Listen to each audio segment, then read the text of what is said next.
to the 10th day of December, the first in the double digits. At this time, it's important to remember the sacrifices we make for each other on a daily basis. For example, Sampford, do you recall the time you were vomiting, passed out, drunk in the cold on the deck at your batch? I'm told of it. You had such embarrassment that evening, right? You were mortified at the scene you had made in front of all of your friends. And I, an honourable, true friend, not only cleaned up your vomit, not only attempted to get you into the warmth once you weren't going to ruin all the furniture, decided that I should take even more embarrassment for the evening and burn my hand to the 3rd degree on a fireplace. And that way you look like the sensible one. And this is what's important, to look after each other through sickness and severe burns, no matter how painful. Truly friendship is this. Enjoy. Good morning and happy day 10. I'm at Sam's, as you can see by the office. Out of breath because I just sprinted up the stairs. But we are filming here all morning. The clients are coming to us, which is really, really nice. So we're doing a big morning of filming. Probably won't get too much footage today, but we'll see how we go.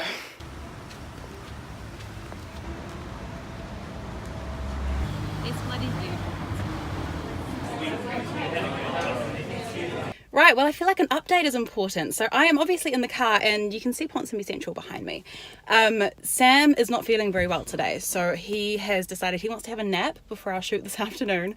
So I've left the house. I'm going to work at my parents' because it's near where we're shooting later on today. This for a few hours because there's something I need to do for them, but I can also use their internet. So that works perfectly. So I've just gone and bought myself some lunch. I got myself a salad from Mexicali and I've got a coffee. And now I'm going to head over there and I will see Sam again in a few hours and hopefully a nap will help him feel a little bit better because he was feeling pretty rough today and having to hide it from the clients. So he did a good job. Fucking forgot to film my food, didn't I? I got a paleo salad from Mexicali, which was chicken, fajita veggies, salad and a bunch of other stuff like avocado. And it looks gross now, but it looked fantastic before and it tastes great. Today has been bloody wild. I am tweaking the layout that I did on the weekend because the client wanted to change something slightly. So I'm tweaking that for approval so I can print it this afternoon as well because the job is due tomorrow.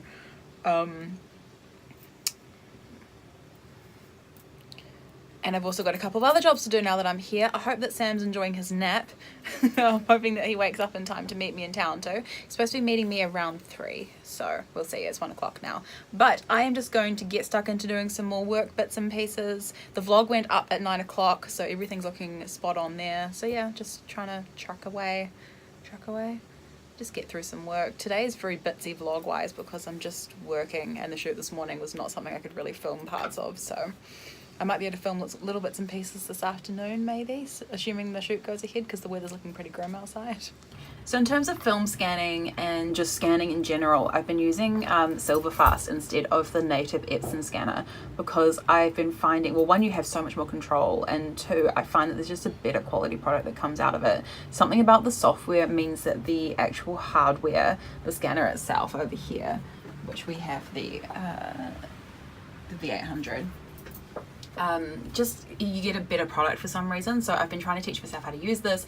It's an incredibly complex software compared to the native Epson one, but is miles better and so worth it. And my favorite feature, I will put the thing I need to scan in there and show you in a second because it's really, really good. So basically what I'm trying to do for this customer is I've got this big group photo and I'm trying to get a 6x4 print of this girl here for them.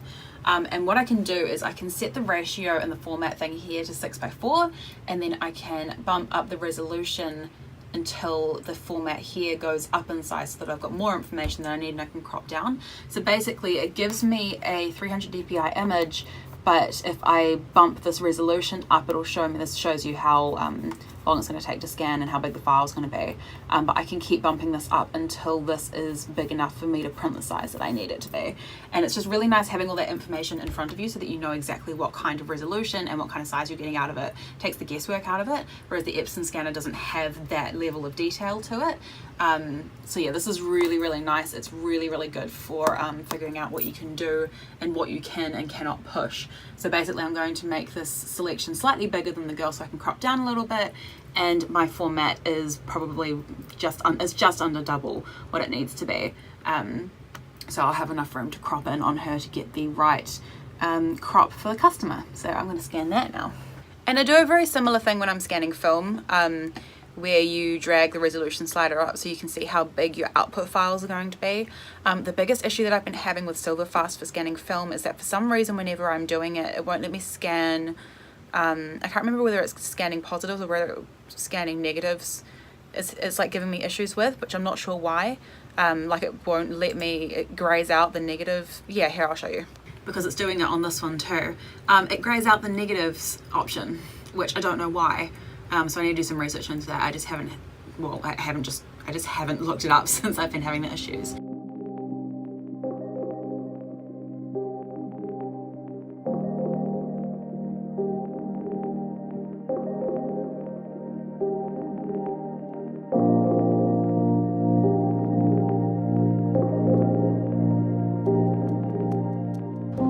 Sam's decided to go climbing to get his shot.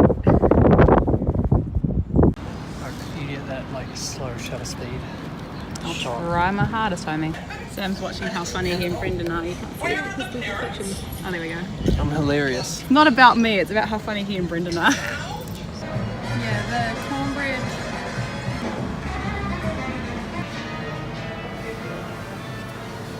Heaps later, and we're shooting twilights of the house that we were shooting earlier today, and we're both tired and over it, but it's going to be pretty out because it's beautiful weather and it's going to turn to shit later in the week, so it's a good time to be doing it. And we're tired.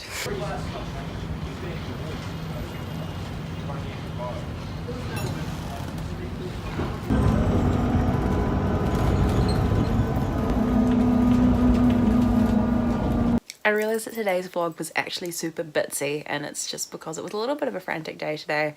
I turned up at Sam's this morning and took one look at him, and he did not look right, and he was just like, I've been so unwell and we had shoots to do and stuff, so he was really rough all day, the poor thing. He got better slowly over the day, but he got better and better over the day to the point where he managed to get through all the shoots, and he was feeling rough and exhausted by the end of it, but he got through all of it. So we had the shooting at his place for 3 hours this morning, and then I left him. He had a nap for like 3 hours or something. I went to work at my parents for a few hours, and then we went down into the shoot together, went and had dinner at Miss Claudie with Grace for a little bit, killing time until twilights, did twilights, and then headed home. So it ended up being like a really busy day, and I got clips here and there which you will have seen sort of thrown together, but it was really, really bitsy, just because it was one of those days, really. And when I had time to film, I was so tired, or I was just in the middle of doing something else that I just didn't. So I was a bit of a bad vlogger today, but that's okay. I'm home now, obviously, and I'm getting ready for bed. I left my laptop at work, actually, at my parents' work, because I was going to get them to bring it back for me.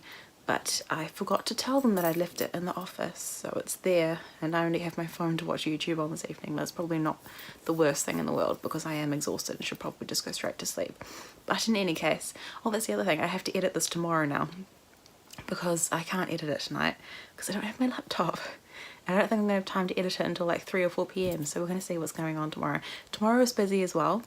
But potentially slightly less hectic, so I can actually do some filming. So fingers crossed it will actually be a slightly more consistent and entertaining video. But thank you for watching today. Subscribe if you haven't, and I will see you tomorrow for day 11. Also, I walked 10,000 steps today, which is fine and kind of normal in these. Which is fine. Every part of my foot feels fine, except for the part that is pushed up against this part of the strap here. Underneath my big toe, where my big toe bends, has a massive blister. We're talking like a 10-cent piece massive blister on my left foot, and is just sore on my right foot because that part of the strap, man, it just like pushes up against it every time you take a step, and if you do 10,000 steps apparently it causes a blister. So yeah, I wasn't anticipating doing as much walking today as we did, but we ended up doing sort of quite a few loops of the viaduct with all the time down there to do the apartment today. So yeah, my feet hurt. All right, I'm off to bed now.